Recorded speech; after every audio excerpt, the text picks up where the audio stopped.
मेरा जन्म अलीगढ़ के पास एक छोटे से गांव में हुआ, अतरौली तहसील में। मेरे गांव में बिजली नहीं है और दिल्ली से मात्र 170-180 किलोमीटर की दूरी पर है मेरा गांव। बिजली नहीं है। यूपी का रहने वाला है। हमारे देश के 4 लाख गांवों में बिजली नहीं है। रात के अंधेरे में किसान अपनी जिंदगी बिताता है। हम यहाँ एसी में बैठे हैं, पंखा चल रहा है। हमारे देश के करोड़ों किसानों को पंखा और एसी की हवा का सुख उपलब्ध नहीं। वो टैक्स पेयर हैं इस देश के। आप भी टैक्स पेयर हैं, वो भी टैक्स पेयर है।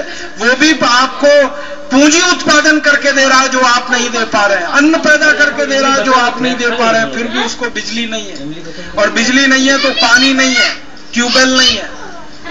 डीजल भी मिलता है उस किसान को तो 35 रुपए लीटर का, जो बनता है 12 से 15 रुपए लीटर का। अगर 12-15 रुपए लीटर के बीच में डीजल उत्पादन हो जाता है, जो कंपनियां बताती हैं अपने आंकड़ों से, तो किसानों को वो 35 रुपए लीटर में क्यों दिया जाता है? जो किसान आपको लाखों करोड़ों रुपए की पूंजी पैदा करके दे रहा है, उसके लिए आप इतनी सुविधाएं भी नहीं कर सकते। डीजल उसके लिए महंगा, यूरिया डीएपी आपने बहुत महंगा कर दिया, सुपर फॉस्फेट उसके लिए महंगा कर दिया। उसकी जिंदगी का हर चीज जो वो बाजार से खरीद रहा है महंगा है। मैं आपको एक छोटी सी बात बताना चाहता हूं। यहां आप में से कई लोगों ने अपने हाथ उठाए हैं। माफ करिएगा, अगर आप किसान के बेटे हैं तो आपको इस शिविर में आने और जाने के लिए कम से कम 2 बोरा गेहूं बेचना पड़ेगा, तब आप शिविर में आ सकेंगे। कितने किसानों को 2 बोरा चावल बेचना पड़ेगा, तब आसाम से चलकर वो यहां हरिद्वार तक शिविर में आएंगे। 2 बोरा जिसका चावल बिक जाएगा, उस 2 बोरे चावल में कोई परिवार कम से कम साल भर खाना खाएगा। उतना 2 बोरा चावल बेचकर वो कुछ 1,000, 1,200, 1,500 रुपए पाएगा, तब यहां शिविर करने आएगा। और वही किसान को लाइफ बॉय साबुन 15 रुपए का बेचा जाएगा, उसका गेहूं 11 रुपए में बिक जाएगा। साबुन खरीदेगा तो 15 रुपए का, गेहूं बेचेगा तो 11 रुपए का। 1 किलो गेहूं बेचकर एक साबुन नहीं खरीद सकता। इस देश के किसान पर इतना बड़ा अत्याचार हो रहा है, आप सोच सकते हैं? वो 1 किलो गेहूं बेच के एक साबुन नहीं खरीद सकता। 1 किलो गेहूं बेचकर एक वॉशिंग पाउडर 1 किलो का डब्बा नहीं खरीद सकता। मतलब क्या है? उद्योगों में पैदा होने वाली चीजें किसानों को इतनी महंगी बेची जाती हैं और किसानों का पैदा होने वाला गेहूं उनसे इतना सस्ता खरीदा जाता है, तो किसान हर चीज सस्ती बेचेगा और बाजार से हर चीज महंगी खरीदेगा, तो हमेशा वो घाटे में रहेगा। और जो वर्ग घाटे में रहेगा वो पूंजी उत्पादन कैसे करेगा, बताइए मुझे। तो पूंजी की कमी तो ऐसे हुई है इस देश में। हमने पूंजी पैदा करने वाले वर्ग का अपमान किया। हमने पूंजी पैदा करने वाले वर्ग को कोई सुविधा नहीं दी, उसके बच्चों को कोई सुविधा नहीं दी। बिजली की सुविधा उसको नहीं, सड़क की सुविधा उसको नहीं, पानी की सुविधा इसको नहीं। कितनी किसानों की मां बहन बेटियां हैं जो 1-1 बाल्टी पानी लाने के लिए 10-10 किलोमीटर पैदल चलती हैं इस देश में। मैंने देखा है अपनी आंखों से। मैंने संपूर्ण भारत देश का भ्रमण किया है। 1 नहीं, 2 नहीं, हजारों गांवों में मैंने ये दृश्य देखा है कि किसी माता को, किसी बहन को 1 बाल्टी पीने का पानी लाने के लिए 3 किलोमीटर से 10 किलोमीटर पैदल जाना पड़ता है, तब उसको 1 बाल्टी पानी मिलता है। सवेरे 3:30 बजे उठती है, 1 बाल्टी पीने का पानी लाती है, सवेरे का खाना बनाती है, फिर खाना बना के 1 बाल्टी पानी के लिए निकलती है, फिर 1 बाल्टी पानी लाती है, दोपहर का खाना बनाती है, फिर दोपहर का खाना बना के 1 बाल्टी पानी के लिए निकलती है, शाम को वापस आती है। 3 बाल्टी पानी लाने में उसका 24 घंटे में से 12 घंटे खर्च होता है।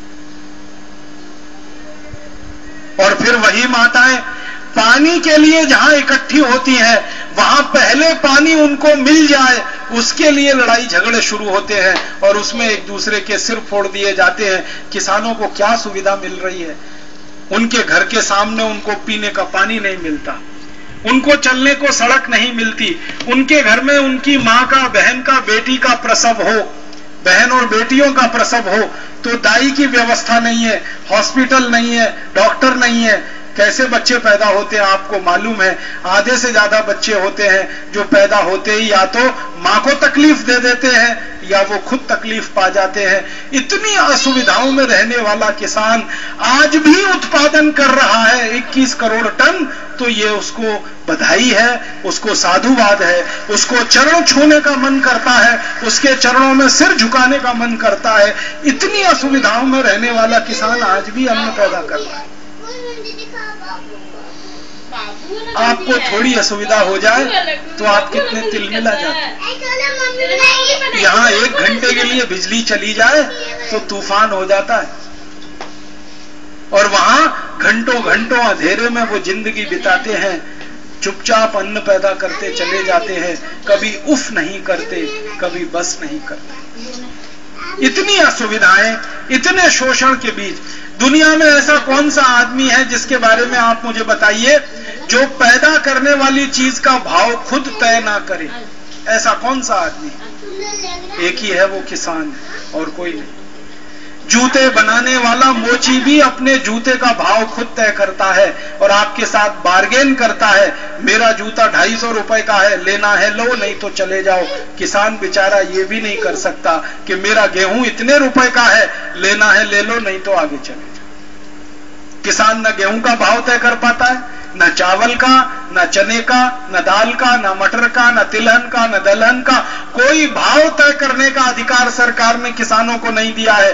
किसानों की वस्तुओं का भाव वो लोग तय करते हैं जो कभी किसान के बेटे नहीं रहे, जिन्होंने कभी खेती नहीं की, जिनको ये भी नहीं मालूम गेहूं का पौधा होता है कि पेड़ होता है। मैं आपको पूरी ईमानदारी से कह रहा हूं, एक कमीशन है भारत सरकार का बनाया हुआ, एग्रीकल्चरल प्राइस कमीशन करके, ये अंग्रेजों ने शुरू किया था।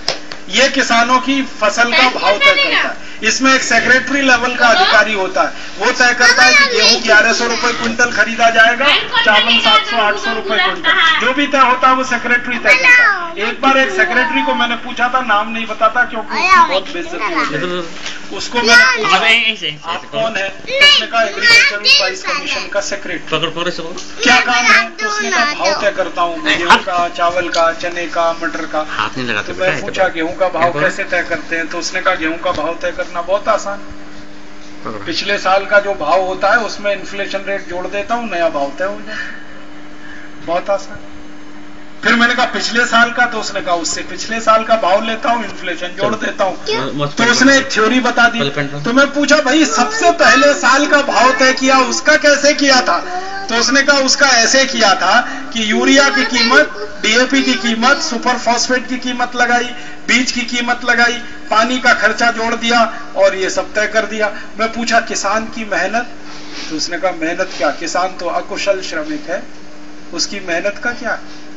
इतना मुझे करारा चांटा लगा गाल पर जो उसने मुझे कहा। उसने कहा किसान की मेहनत का क्या, वो तो अकुशल श्रमिक है, अनस्किल्ड लेबर है। अनस्किल्ड लेबर की कीमत तो हमारे यहाँ लेबर से भी कम है।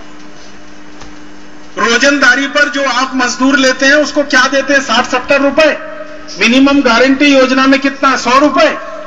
तो जो आप 60-70 से 100 रुपए देते हैं उससे भी कम कीमत किसान के श्रम की तय होती है। आपको मालूम है जब गेहूं का भाव तय होता है। तो मैंने उस अधिकारी को पूछा कि आपको यह किसने बताया कि किसान का श्रम अकुशल है, अनस्किल्ड है? किसने बताई, किसने बनाई ये डेफिनेशन? तो उसने बेशर्मी से कहा अंग्रेजों ने। अंग्रेज तय करके गए कि इस देश में किसानों का श्रम अनस्किल्ड माना जाएगा तो उसकी कीमत सबसे कम रहेगी, इसलिए किसानों के गेहूं की कीमत साबुन से भी कम रहती है। किसानों के चावल की कीमत वॉशिंग पाउडर से भी कम रहती है। किसानों की दालों की कीमत फेयर एंड लवली क्रीम से भी कम रहती है। आप सोचो ना कितना बड़ा शोषण है।